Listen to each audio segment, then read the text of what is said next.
Picture this. It is midnight on a quiet street, and it feels like a hotel hallway. Suitcases rattle over the sidewalk, ride shares idle, and strangers tap door codes on houses they do not own. The porch lights are on, but the neighbors who used to live here are long gone. This is what happens when homes turn into short-term rentals. Airbnbs were sold as a side hustle. Rent out a spare room, help pay the mortgage. No big deal. But investors saw something else. Entire houses could make more in a weekend than a family could pay in a month. Block by block, regular rentals became mini hotels. In some cities, that shift is now blowing holes in the housing market. Today on Discover the Nation, we're counting down 10 cities where Airbnbs and other nightly rentals are pushing housing to the breaking point. Places where nurses, teachers, and service workers are competing with tourists and influencers for the same front doors. Where the price of a home is based on nightly rates, not local paychecks. If you care about where you will be able to live, you need to hear this. Before we jump in, hit subscribe to Discover the Nation so we can keep bringing you honest, detailed, long-form breakdowns the real estate ads will never show you. Let us get straight into the list. All right, let us start the countdown. Number 10, Savannah, Georgia. We begin in Savannah, a southern postcard that suddenly turned into an investment brochure. Cobblestone squares, live oaks draped in Spanish moss, pastel houses, and riverfront views made this city irresistible for weekend travelers and wedding parties. For a while, it felt like Savannah had discovered the perfect formula. Keep the charm, invite the tourists, and let short-term rentals soak up the extra demand. Then, the balance slipped. Blocks that once held long-term tenants and families quietly transitioned into clusters of nightly rentals. A duplex that used to house 2 local households became 2 vacation listings. A row of small cottages turned into a row of code boxes and luggage carts. On the surface, the homes look occupied. Underneath, the community fabric is thinning out. For locals, the consequences show up one lease at a time. A renter gets a notice that their landlord will not renew. The house appears online a few months later, with glossy photos and language about walkable charm and perfect weekends. Another tenant watches their building sell to an investor group that never sets foot in the neighborhood, but knows exactly what nightly rate they want.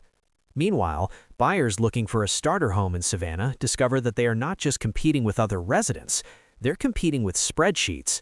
Investors run the numbers on nightly rates, occupancy, cleaning fees, and management costs. As long as those numbers look attractive, they can justify paying more than a local family ever could. City leaders have tried to regulate, drawing lines on maps, capping some permits, tightening rules in historic districts, but enforcement is uneven, and the demand for charming weekends in Savannah does not disappear just because a rule is written on paper. Savannah is not empty. The squares are still full, the restaurants are still packed, but the question is no longer just how many tourists the city can host, it's how many locals it can keep. If you're watching from Savannah or nearby, let me know in the comments how many short-term rentals you count on your own street. And if breakdowns like this help you see your city differently, make sure you're subscribed to Discover the Nation so you don't miss what's coming next on this list. Number 9, Asheville, North Carolina. Next, we head into the Blue Ridge Mountains, to Asheville. For years, this city has been marketed as the cool mountain escape.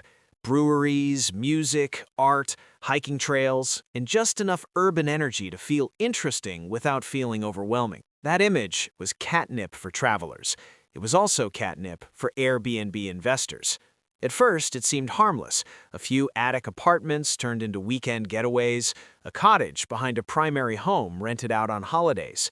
Then, investors began buying entire houses in formerly quiet neighborhoods, not to live in or even to rent long-term, but to run full-time as nightly rentals. One listing became 3. 3 became 10. In some areas, it feels like every other house has a keypad. For workers in Asheville, the pattern is brutally familiar. Wages tied to hospitality, service, or local art scenes did not suddenly jump. Rents did. The number of long-term rentals shrank as landlords converted units to short-term use. Young workers, seasonal staff, and even hospital employees started moving farther and farther away from the city center just to find something they could afford. The impact is not just financial. Neighbors talk about streets that feel different at night. Instead of familiar faces, there are rolling suitcases and rideshare drop-offs at odd hours. Instead of people who know each other's kids and pets, there are rotating groups trying to cram a weekend of fun into 2.5 days. Asheville has tried to respond. Zoning debates, caps on certain types of rentals, enforcement battles that pit local hosts against larger investors. Every rule sparks a new workaround. Every restriction pushes demand into just a few remaining blocks, making them even more expensive. Asheville is still beautiful. The mountains are still there, the breweries still pour. But for a growing number of local residents, the question is simple. Is there still room for people who live and work here year-round? Or are they just extras on someone else's vacation? If you were watching from Western North Carolina, tell me how far you have had to move from downtown to find something you can afford. And don't forget to hit subscribe if you want us to keep covering cities where nightly bookings are reshaping daily life. Number 8. Palm Springs, California. Now we cross the desert to Palm Springs, where the short-term rental story is loud, visible, and expensive. For decades, this was a mid-century resort town for snowbirds and weekenders. Pools, palm trees, mountain backdrops, and a carefully curated vintage glamour. It was always a vacation destination, but the rise of Airbnb turned the entire city into a commodity. Block by block, normal houses became private resorts. A basic 3-bedroom with a pool suddenly had a professional photographer, mood lighting, and a weekend rate that rivaled boutique hotels. Investors from Los Angeles, San Francisco, and beyond started buying properties purely for nightly income. Management companies arrived right behind them, ready to handle cleaning, bookings, and pricing. For a while, the numbers were irresistible. Weekend rates stayed strong, festival season brought surges of bookings, and appreciation added another layer of reward. But inside that success story, local residents began to feel squeezed. Teachers, city staff, service workers, and retirees found that long-term rentals were disappearing or had jumped to levels they could not reach. Entire neighborhoods shifted from stable communities to rotating groups of visitors. Noise complaints, parking battles, and late-night party houses forced the city to step in. Palm Springs introduced rules, caps, and permit systems. Some owners adapted, others pushed back. In the meantime, the damage to affordability had already been done. Once a house is priced as a private resort, it does not easily drift back down to the price of a normal home. At the same time, the risk side of the equation has grown. Higher mortgage rates mean those second home loans cost more. Insurance and utility bills in the desert are no joke. When bookings dip or regulations tighten again, investors who bought at peak prices might discover that the property only pencils out if everything goes perfectly. Palm Springs is a preview. It shows what happens when a city leans hard into the idea that every house can be a mini hotel.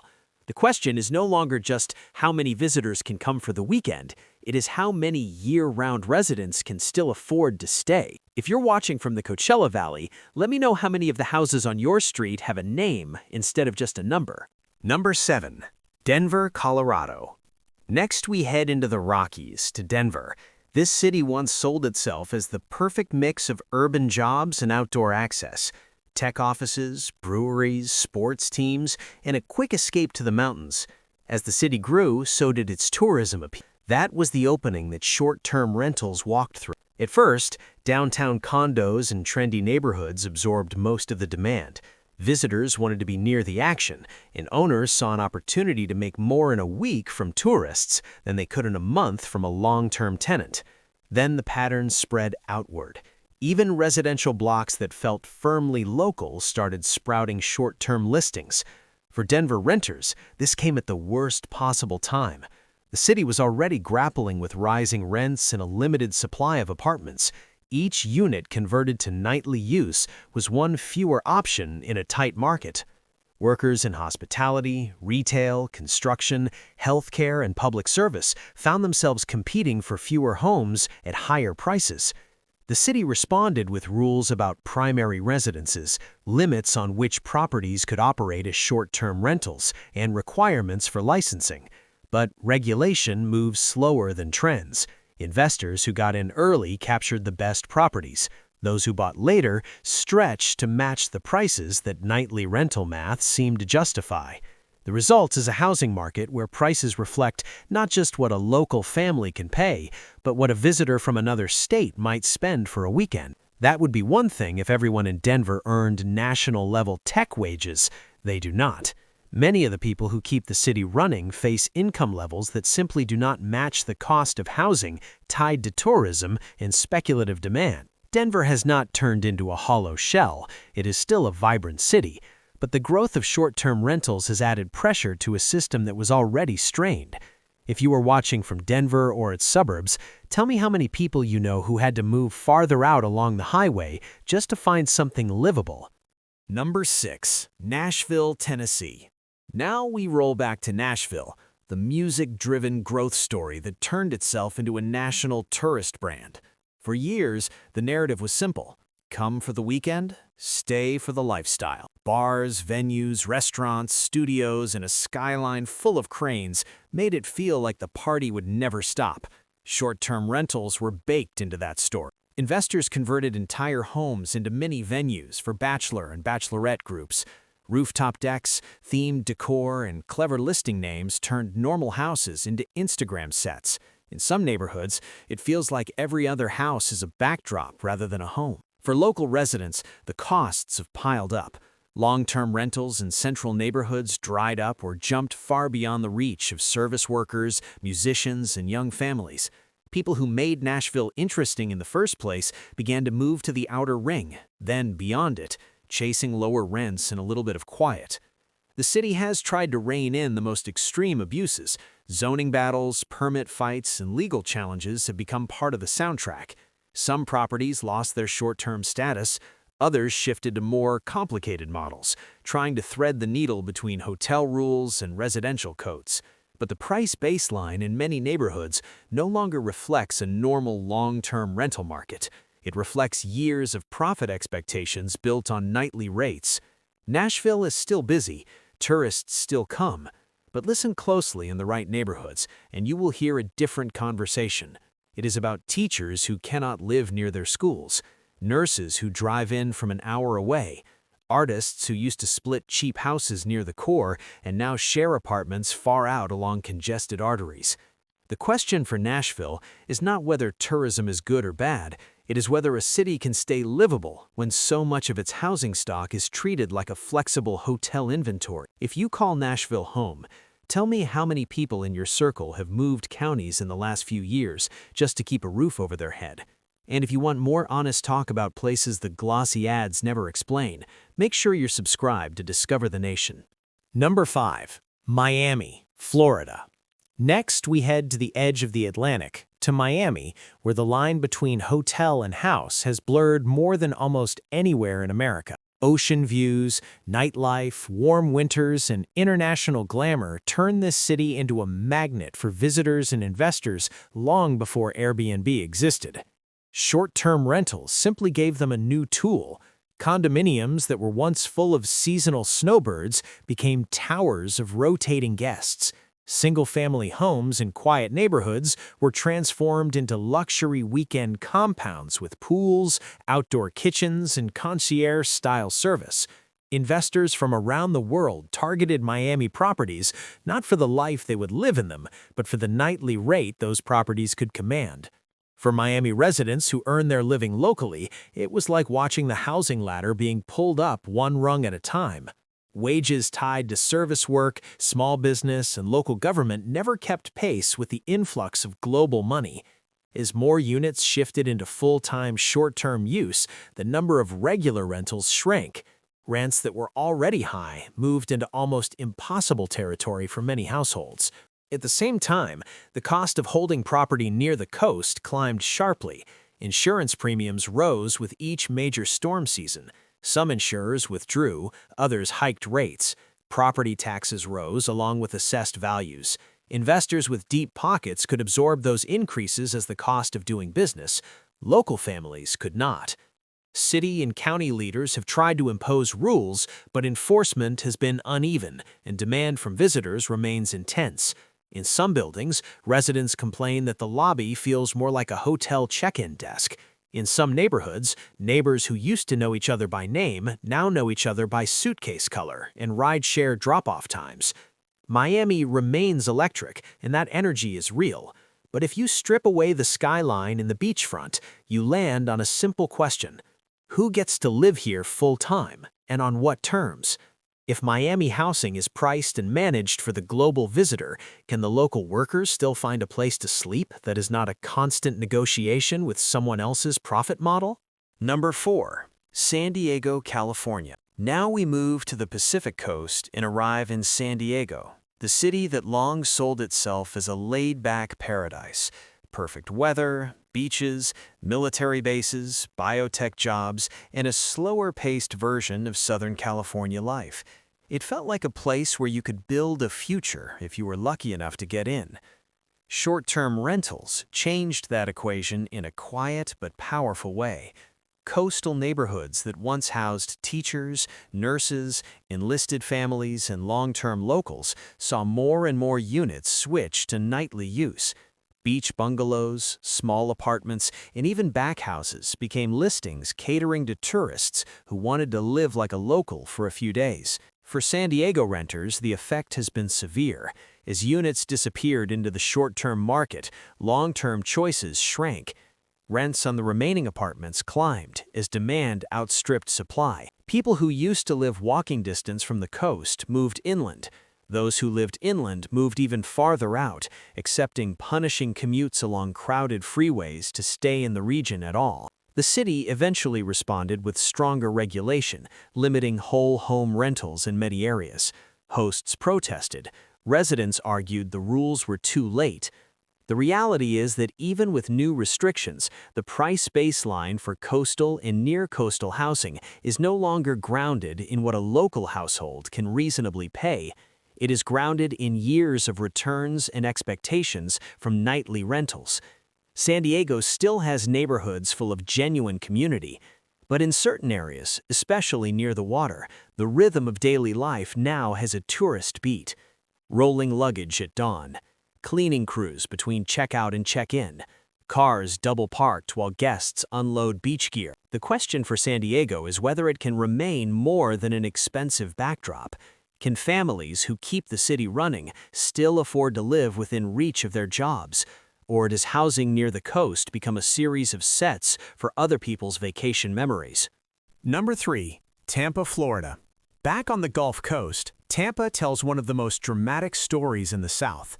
In the years leading up to 2025, it was hard to find a hotter market. People moved here for warm winters, business relocations, and waterfront lifestyle. Builders could not keep up. Prices responded accordingly. Homes that sold for one number a few years ago were suddenly worth astonishing amounts on paper. Investors piled into both city neighborhoods and surrounding suburbs, convinced that any property would be easy to rent or flip. Pre-construction condos, older bungalows, and new suburban builds all became part of the same speculative wave. Short-term rentals were a crucial part of that thesis. If long-term rent did not cover the payment, nightly rates might. Now the hangover has arrived. Sellers are facing a very different audience. The same buyer who would have offered above asking in 2021 now opens a spreadsheet and starts plugging in insurance quotes, property taxes, homeowners association dues, and a realistic interest rate. The total monthly cost often shocks them, especially for homes in flood-prone or waterfront zones that are popular for short stays but expensive to insure year after year. Storm risk has always existed in Tampa, but the financial system is now pricing it in more aggressively. Insurance is more expensive. Some owners pay premiums that rival small mortgage payments. Others face deductibles so high that a moderate storm still hurts badly. Buyers know this. They factor it into their offers or decide to walk away entirely, especially if they have safer options a few miles inland. Short-term rental owners are feeling the squeeze from both ends. If bookings soften just a little while costs rise sharply, the math flips. A property that looked like a guaranteed winner at peak demand turns into a source of stress. Some investors respond by cutting nightly rates to chase occupancy, undercutting each other in the traditional long-term market at the same time. The result is a housing market where the list price is just an opening argument. The real number is whatever a buyer is willing to pay after considering all the additional risk and cost over 30 years. In that environment, it does not take a dramatic crash on a chart to feel like a crash in real life. For many Tampa households, especially those who bought late in the cycle, the shift is already painful and very personal. Number 2. New York City. We head north to a city that barely needs an introduction. New York City has been the destination for dreamers and families looking for a shot at something bigger. In the past decade, a different kind of traveler has reshaped how housing works here: the short-term guest. Across Manhattan, Brooklyn, and parts of Queens, regular apartments quietly shifted into full-time short-term rentals. Walk-up buildings that once held rent-stabilized tenants and working-class families now mix in units that turn over every few days. For locals, already fighting some of the highest housing costs anywhere, the impact was brutal. Every apartment converted to nightly use was one less option in a tight market. Workers watched the gap between their paychecks and the cost of a basic one-bedroom widen. When your competition is global money and tourist demand, affordable becomes a moving target. The city eventually pushed back. New rules, registration requirements, and enforcement sweeps signal that leaders wanted to clamp down on illegal short-term rentals. Some hosts shut down. Some tried to adapt. Others shifted to longer minimum stays and legal workarounds. But the baseline had already changed. Buildings valued and financed on nightly income did not suddenly revert to pre-Airbnb pricing just because a law was passed. In many parts of New York, the story is not just about lost units, it is about a feeling. Residents talk about hallways where they no longer recognize neighbors, luggage rolling over tile floors, strangers knocking on the wrong door, and the sense that home has become a backdrop for someone else's weekend instead of a place where community can grow. At the same time, the costs of owning property in New York keep climbing. Taxes, maintenance, co-op fees, and insurance are substantial. Investors who bought apartments assuming endless short-term profits are now redoing the math under tighter rules. Some are selling. Some try to pass costs on to tenants, adding more instability to a market that already felt stretched to the breaking point. New York City will never stop attracting people, but when more of its housing stock is treated like a speculative asset or a temporary stay rather than a long-term home, the question becomes unavoidable. Who is this city for?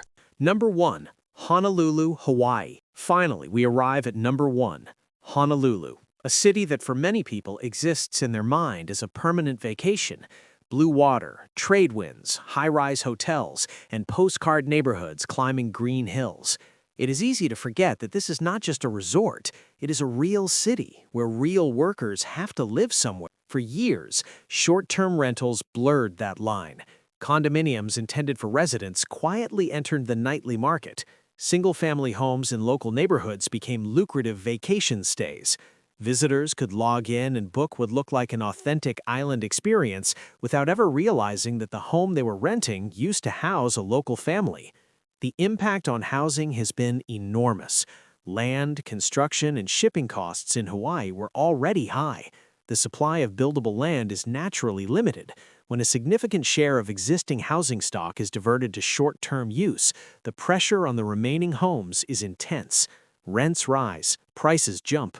Workers in tourism, healthcare, education, and public service find themselves sharing rooms, doubling up with family, or commuting from farther and farther away just to hold on. Honolulu has taken some of the strongest steps in the country against illegal short-term rentals. New rules, enforcement sweeps, and legal battles have made it clear that the city wants to protect housing for residents. But even as regulations tighten, the legacy of years of conversion remains. Values set during the peak of investor optimism do not automatically float back down to what a local household can afford. For many residents, the deeper issue is fairness. They watch visitors flow through buildings and neighborhoods that feel less and less like home. They see money leave the island in the form of remote owners collecting nightly income. They hear promises about jobs and tourism dollars, but they feel the rent due at the end of the month. Honolulu tops this list, not because it is empty and not because tourism is going away, but because it illustrates the final form of the short-term rental story. A place where housing is permanently scarce, permanently valuable, and permanently caught between the needs of visitors and the rights of locals. When you tilt that balance too far toward nightly profit, the entire system begins to strain. The road trip is over, and the pattern is clear. From mountain towns to desert resorts, from southern music hubs to coastal powerhouses, cities across America are discovering what happens when homes become hotel rooms. Short-term rentals are not the only force driving housing costs, but in these 10 cities they act like an amplifier. They take every existing problem, scarcity, low wages, climate risk, investor speculation, and turn the volume up. This does not mean every Airbnb is evil or that every host is a villain. It does mean that if you live in one of these cities or you are thinking about buying in one, you cannot afford to ignore how many of your neighboring houses are priced for tourists rather than residents. You are not just competing with other families, you are competing with nightly rates and global demand. If this breakdown helped you see your own market differently, do me a favor. Hit like, subscribe to Discover the Nation, and share this video with anyone talking about moving to one of these cities or starting a short-term rental themselves. Your support helps us keep digging into the real stories behind the glossy listings and the picture-perfect weekend getaways. Thank you for watching. Be cautious, be informed, and wherever you live, make sure the neighborhood is still built for people who stay, not just people who visit.